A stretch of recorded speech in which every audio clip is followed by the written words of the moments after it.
Imagina só o que passou pela cabeça de Fábio naquele instante. Uma mulher ruiva, linda, e 3 crianças ao lado dela desceram de um carro velho, levantando poeira bem na frente da fazenda. Fábio, um homem fechado, marcado por um casamento destruído. Um homem que nunca pôde ter filhos, que aprendeu a viver sozinho ao lado da mãe, sem deixar ninguém chegar perto.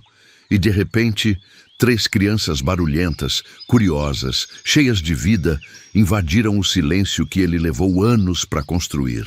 Ele só queria contratar alguém, mas naquele momento, parecia que a vida estava colocando algo muito maior na porta dele. Será que Fábio teria coragem de abrir o coração depois de tudo que viveu? Ou ele faria o que sempre fez, afastar qualquer chance de sentir algo de novo? Sejam bem-vindos ao canal Histórias Emocionantes para Ouvir.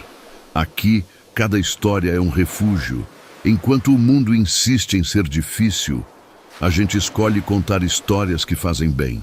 Eu quero mandar um abraço enorme para Jussara Rossoni, de Vila Velha, Espírito Santo, para Zélia Arruda, de Taubaté, São Paulo, e também para Everaldo Souto, lá do Rio de Janeiro. Recebam todo o nosso carinho.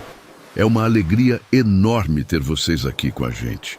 O corredor de ipês da Fazenda Barroso tinha quase 300 metros. Quem entrava por ali pela primeira vez sempre diminuía a marcha, fosse de carro ou a cavalo, porque as árvores criavam um túnel de sombra e luz que parecia pertencer a outro tempo. Era bonito demais para se atravessar depressa. Susana Vasconcelos entrou devagar. Não porque quisesse admirar as árvores, mas porque o motor do carro já dava sinais de que podia parar a qualquer momento. Ela rezou baixinho, os olhos no espelho retrovisor, onde apareciam as 3 cabeças ruivas dos filhos. Carolina, 10 anos, olhava pela janela com uma expressão séria demais para a idade. Vitor, 7 anos, dormia com a boca aberta e a cabeça encostada no vidro. E a pequena Samantha, 4 anos, segurava a boneca no colo com os olhos bem abertos, como se tivesse percebido que algo importante estava acontecendo. O carro parou na frente da mansão colonial e Susana ficou um instante com as mãos no volante, olhando para a fachada branca de janelas de madeira escura. O gramado em volta da casa era bem cuidado, com flores nas bordas do caminho e um galinheiro do lado esquerdo que ela avistou antes mesmo de descer.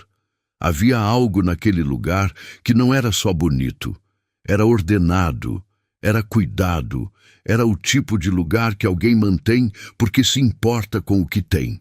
Ela respirou fundo, depois desceu. Dona Iracema Barroso estava varrendo a varanda quando viu o carro parar. Era uma senhora de 66 anos, cabelo branco cortado curto, olhos claros e vivos de quem não perdia nada, com aquela postura de quem comanda uma casa sem precisar levantar a voz. Ela parou a vassoura, olhou para a mulher ruiva que descia do carro, depois para as 3 cabeças de fogo que apareceram logo atrás, e cruzou os braços com um sorriso no canto da boca. Fábio, ela chamou sem tirar os olhos de Susana. Fábio, vem cá. Fábio Barroso apareceu na porta da varanda com uma caneca de café na mão. Era um homem de 40 anos, largo de ombros, pele morena clara curtida pelo sol, cabelo castanho escuro e olhos claros penetrantes. Tinha o queixo forte e o olhar de quem estava acostumado a tomar decisões e não gostar de surpresas. Ele viu a mulher no gramado. Depois as crianças outra vez.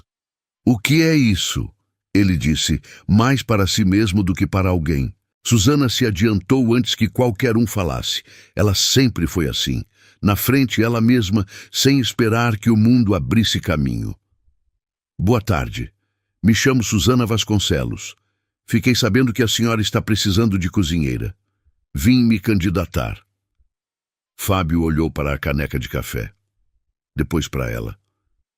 Você veio com 3 filhos se candidatar a uma vaga de emprego. Não era uma pergunta. Era uma constatação com um tom que poderia facilmente virar uma recusa. Mas Susana não pestanejou. Eles não atrapalham. Trabalho muito bem, sei cozinhar, sei lidar com horta e com animais, sei andar a cavalo. Cresci em sítio e preciso de um lugar para ficar. Só isso. Fábio abriu a boca. Fechou. Olhou para a mãe. Dona Iracema já estava descendo os degraus da varanda em direção a Susana, os braços abertos, como quem encontra uma velha conhecida. Entre, minha filha. Você deve estar com fome. Essas crianças também. Fábio ficou parado com a caneca na mão, olhando para onde a mãe tinha estado. As mulheres passaram a tarde dentro da cozinha, que cheirava a alho e cebola refogando por horas. E quando o jantar chegou à mesa, havia um prato de frango ensopado com quiabo, que Fábio reconheceu como o tipo de comida que não se aprende num caderno de receita. Aquilo se aprende fazendo desde criança, ao lado de alguém que sabe. Ele provou a primeira colher em silêncio. Ficou quieto por um tempo maior do que o normal. Estava delicioso. Susana era boa na cozinha. Do outro lado da mesa, a pequena Samantha olhou para ele com os olhos castanho esverdeados bem abertos, a colher suspensa no ar, e disse com toda a seriedade do mundo: "O senhor tem um bigodinho." Vitor deu uma risada abafada. Carolina fechou os olhos em agonia silenciosa. Susana olhou para o teto. Fábio levou a mão devagar ao rosto. Ele não tinha bigode. Tinha uma sombra de barba, no máximo. Samantha, Susana disse com a voz firme. É verdade, Samantha insistiu, apontando o dedo com a convicção de quem não tem dúvida nenhuma. Tem, sim, um bigodinho pequenininho. Dona Iracema teve que tossir com força para disfarçar a gargalhada. Fábio olhou para a menina por um segundo longo. Depois voltou para o frango. Pode ficar, ele disse baixinho, sem olhar para ninguém.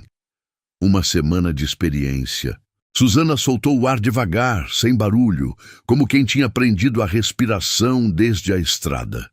Mais tarde, quando as crianças já dormiam no quarto que Dona Iracema havia preparado, Fábio chamou a mãe para a sala e disse, com aquela voz de quem está sendo razoável, mas não está se sentindo assim: Mãe, não tenho estrutura para 3 crianças aqui dentro da fazenda.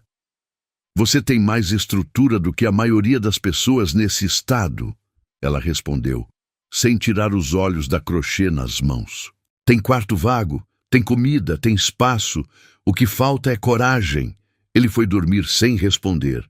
Ficou olhando para o teto por um longo tempo, ouvindo o vento batendo nas janelas da mansão, enquanto a noite assentava sobre o pasto. A primeira semana virou 2, as 2 viraram 1 mês, e o mês trouxe coisas que Fábio não estava esperando. As crianças descobriram o galinheiro no 2º dia e decidiram que as galinhas precisavam de nomes. Carolina, com a seriedade de quem coordenava uma operação importante, distribuiu nomes para as 23 galinhas da fazenda.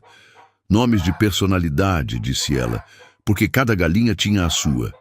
Vitor achou o processo científico e anotou tudo num caderninho.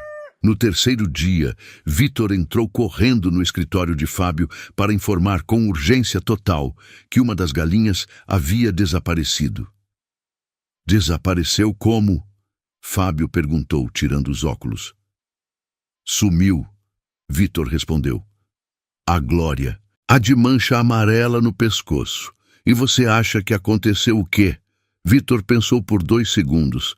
Alienígenas, ele concluiu com a convicção de quem não tem dúvida. A galinha apareceu mais tarde debaixo de um arbusto botando ovo. Vitor ficou levemente desapontado. Lá fora, um sabiá cantava no galho da mangueira e o som descia pela janela aberta do escritório enquanto Fábio fechava a pasta de contas e tentava lembrar quando tinha sido a última vez que aquela fazenda havia tido barulho de criança. Não conseguiu lembrar. Nunca tinha tido. Susana, enquanto isso, cozinhava, cuidava da horta, acordava cedo para buscar os ovos e aparecia no curral com a filha mais velha do lado, as 2 de bota, sem cerimônia. Ela plantou mudas de coentro e manjericão perto da janela da cozinha e tratou do canteiro de abóbora que estava abandonado havia meses, como se fosse coisa natural. Tudo que ela tocava parecia ganhar propósito. Fábio a viu pela primeira vez montada num dos cavalos numa manhã de sábado e ficou parado na cerca por mais tempo do que deveria. Ela cavalgava como quem nunca tinha esquecido. Em postura reta, o cabelo ruivo preso num rabo que o vento ia desfazendo aos poucos, o rosto voltado para o horizonte com uma expressão que ele não conseguia definir. Não era alegria, mas era algo perto disso. Era alívio. Era liberdade.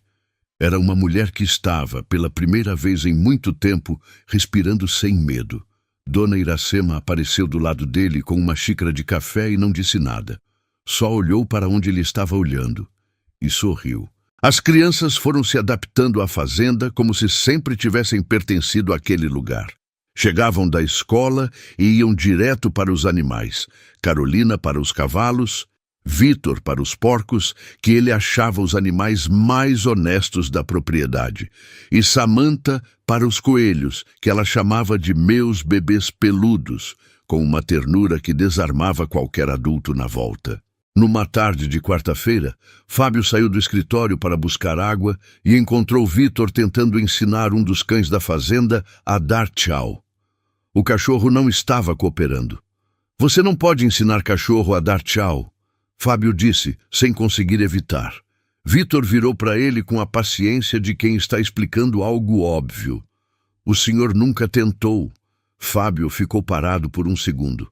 Depois sentou na escada da varanda e ficou observando a tentativa. O cachorro acabou levantando a pata por acidente e Vitor gritou de alegria, como se tivesse feito uma descoberta histórica.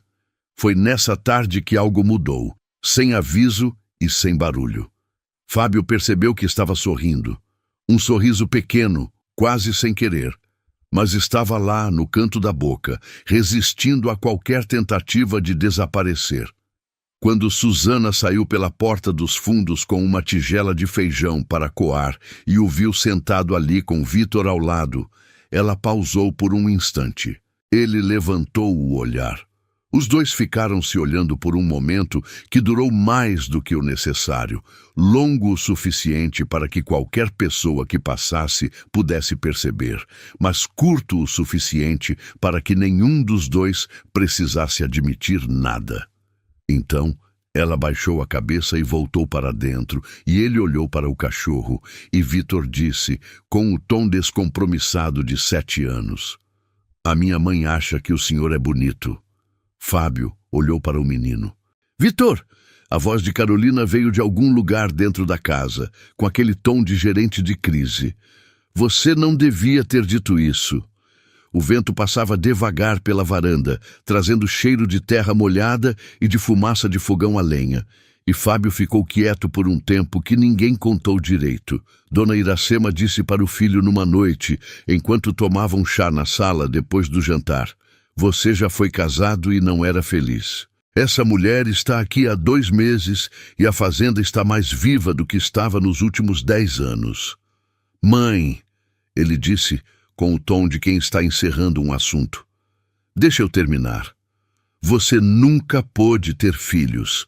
E sabe qual foi a coisa mais bonita que eu vi nessa fazenda nos últimos 30 anos? Foi ontem à tarde, quando você estava consertando a cerca do curral e o Vitor ficou do seu lado segurando a ferramenta sem ninguém pedir. Ficou lá 1 hora, só para estar do seu lado." Fábio não disse nada. "Esse menino te escolheu, Fábio. Criança não mente." Ele colocou a xícara na mesa com um pouco mais de força do que pretendia. "Ela tem uma vida. Vai querer reconstruir em outro lugar com a própria cabeça. Eu sou só um passo no caminho dela."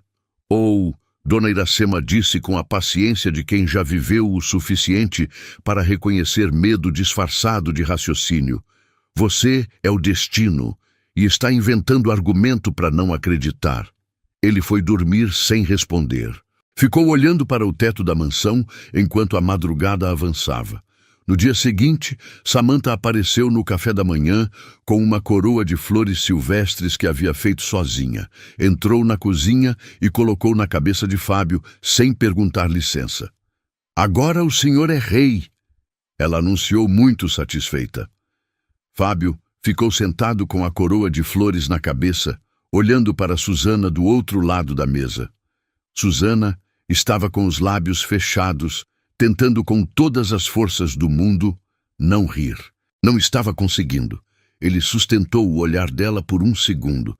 Depois deixou o riso sair também, baixinho, diferente de como costumava soar, mais livre, mais verdadeiro. Carolina, com a seriedade dos seus 10 anos, olhou para a coroa e disse: fica bem, na verdade. Foi numa noite de sexta-feira que Susana contou a história. As crianças tinham ido dormir mais cedo porque tinham escola no dia seguinte. Dona Iracema havia se recolhido depois do jantar, como fazia quando percebia que os adultos precisavam de espaço. Fábio ficou na varanda com uma garrafa de água e o silêncio que normalmente preferia. Susana saiu pela porta dos fundos com 2 xícaras de café e perguntou, sem cerimônia, se podia sentar. Ele fez um gesto com a cabeça. Por um tempo nenhum dos dois falou. O céu estava cheio de estrelas, daquelas noites de interior que a cidade nunca consegue imitar. Lá embaixo, no pasto, os grilos cantavam em ondas, um chamando o outro, como se o silêncio precisasse ser preenchido por alguém. Você nunca me perguntou por que vim parar aqui, ela disse. Não é da minha conta, ele respondeu com a honestidade direta de quem respeita a dor alheia sem querer bisbilhotar. Ela girou a xícara nas mãos por um momento.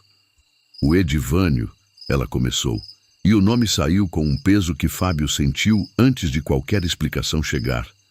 Era meu marido. 7 anos. No começo foi diferente, como costuma ser, mas a bebida foi chegando.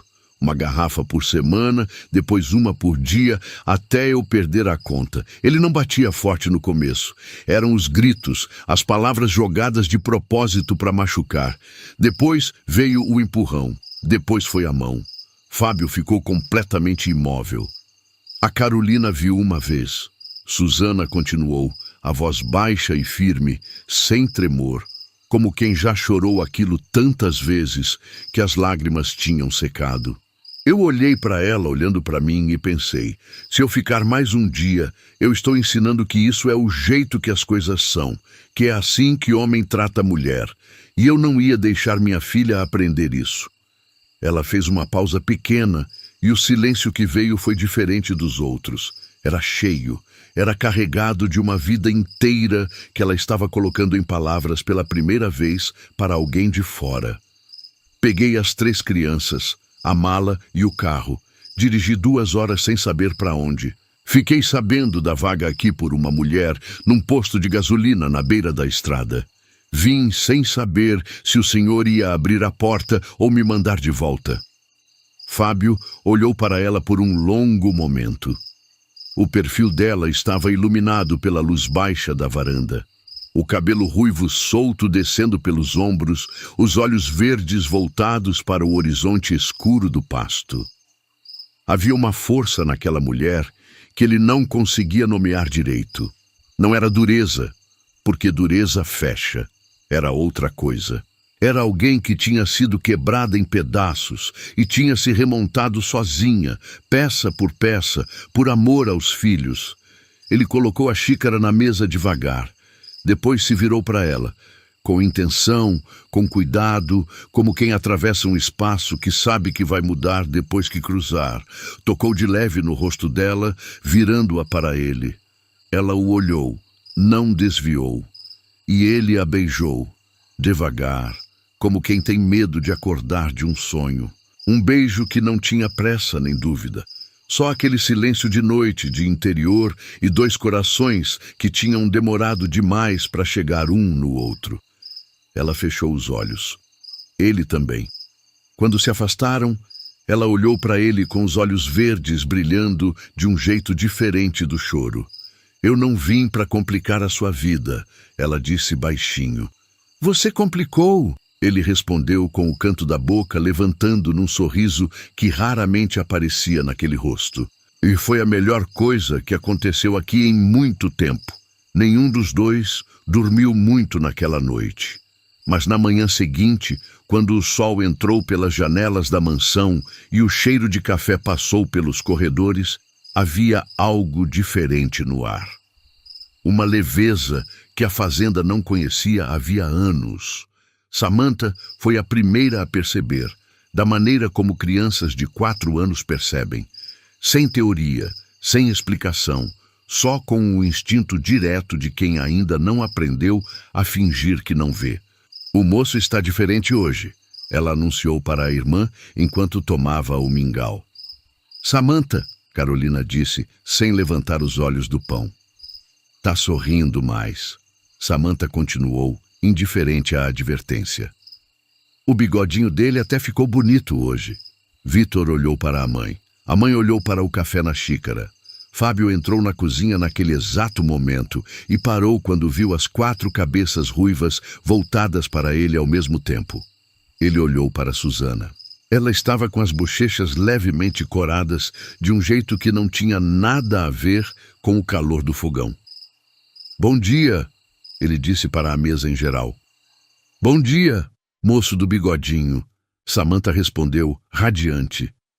Dona Iracema, que estava do lado de fora da janela da cozinha regando os vasos, fechou os olhos por um segundo e agradeceu em silêncio. Nos meses que se seguiram, Fábio e Susana foram construindo o que tinham. Devagar, com cuidado, com a cautela natural de quem aprendeu que confiar não é fácil e que amor de verdade não tem pressa. Ele a levou a conhecer cada canto da fazenda, cada trilha, cada nascente. Ela plantou uma horta nova do lado da varanda com a ajuda de Carolina, que tinha jeito para as plantas que surpreendia até Fábio. Vitor decidiu, numa tarde em que os dois estavam consertando um portão do pasto, que Fábio era praticamente um pai. E disse isso com a naturalidade de quem comenta sobre o tempo que está fazendo. Fábio ficou com a chave na mão por uns 3 segundos antes de conseguir responder. "É muita responsabilidade", ele disse. Vitor deu de ombros com a sabedoria prática de 7 anos. "Eu sei, mas o senhor já está fazendo tudo certo. O pedido de casamento não veio com jantar à luz de velas, nem com anel numa caixa de veludo. Veio numa tarde em que os dois caminhavam pela beira do córrego que cruzava a fazenda, longe das crianças e da casa por uns 20 minutos roubados do fim de tarde, o sol descendo no horizonte do pasto, os pés no capim fresco que a chuva daquela semana tinha deixado alto e verde. Fábio parou. Susana parou junto. "E Susana", ele disse, com aquela voz de quem escolhe as palavras como quem escolhe a semente que vai plantar. "Eu nunca fui bom em falar. Nunca soube fazer discurso. Mas sei reconhecer quando alguma coisa faz sentido. E você faz. Você e os 3 fazem sentido aqui." Ela ficou olhando para ele sem dizer nada, os olhos verdes esperando. "Não estou te pedindo para resolver nada. Estou te perguntando se você quer construir aqui, comigo." Do começo, os pássaros cantavam nas copas das árvores que bordavam o córrego, e a água passava devagar pelas pedras com aquele som que parecia parte da respiração da terra. Constante, vivo, sem pressa. Susana ficou em silêncio por um momento. Depois, ela sorriu. Um sorriso que subiu do peito antes de chegar ao rosto, daqueles que não se aprende e não se finge. Aquele que sai quando alguém percebe que chegou onde precisava estar. "Eu vim até aqui sem saber o que ia encontrar", ela disse. "E encontrei mais do que eu merecia." "Você merece mais do que já teve", ele respondeu. E ela disse que sim. O casamento aconteceu numa tarde de maio, quando o gramado da Fazenda Barroso estava no verde mais vivo que já havia ficado. Susana usou um vestido simples, cor de marfim, o cabelo ruivo solto com flores silvestres que Carolina havia escolhido uma por uma na manhã cedo, ainda com orvalho nas pétalas. Carolina usou um vestido azul que a fez parecer mais velha do que queria, e que ela adorou em segredo. Vitor usou o paletó sem reclamar uma única vez, o que Dona Iracema chamou abertamente de milagre. e Samantha usou um vestido branco com laço rosa e passou boa parte da cerimônia segurando a mão do padrinho. Osório Leal, o capataz da fazenda, um homem de ombros largos e olhos fundos que tinha emoção demais naquele dia e não sabia muito bem onde colocar. As árvores haviam sido decoradas com fitas de organza branca e luzes douradas, que brilhavam mesmo com o sol da tarde ainda alto. Cadeiras rústicas de madeira clara foram dispostas no gramado. E nas mesas ao fundo havia arranjos de flores do campo, ramos de eucalipto e aquele cheiro de interior que a cidade inteira poderia querer emprestado. A música que tocou quando Susana começou a caminhar pelo corredor de árvores foi uma toada sertaneja que o pai dela costumava cantarolar quando ela era menina. Ela havia guardado a lembrança dessa música por todos aqueles anos, por toda aquela vida difícil, como quem guarda uma coisa pequena, mas que sabe que um dia vai precisar. Quando Fábio a viu vir pelo corredor, ruiva, serena, os olhos verdes fixos nele, como se mais ninguém existisse naquele gramado, ele piscou mais vezes do que o normal. Dona Iracema, sentada na primeira fila, não disfarçou as lágrimas, nem tentou. O padre fez a cerimônia com o sol de maio e o vento fresco passando entre as ipês, e quando chegou o momento das alianças, Vítor passou a caixinha para Fábio com uma solenidade que arrancou risos de todo o gramado. Depois, olhou para o padrasto com os olhos castanho esverdeados, bem abertos, e disse em voz alta o suficiente para todos ouvirem: "Não deixa ela chorar mais, tá?" O padre pausou. Alguém soluçou. Fábio assentiu com a garganta tão apertada que não saiu som nenhum. Susana chorou mesmo assim, mas era um choro diferente de todos que ela havia chorado antes. Era o choro de quem chegou do outro lado. Às vezes, duas pessoas quebradas se encontram, não para se completar, mas para se reconstruir juntas. Fábio tinha medo de sentir. Susana já tinha sentido dor demais, e mesmo assim, no meio de tantas cicatrizes, eles escolheram tentar, porque o amor de verdade não chega perfeito. Ele chega disposto a recomeçar. Me conta aqui nos comentários. Qual foi o momento que mais te tocou nessa história? E se você ainda não está inscrito no canal, inscreva-se agora e ative o sininho para não perder nenhuma história. Aqui tem história nova toda semana, com todo o cuidado e o carinho que você merece. Obrigado por estar aqui. Fiquem com Deus e até a próxima história.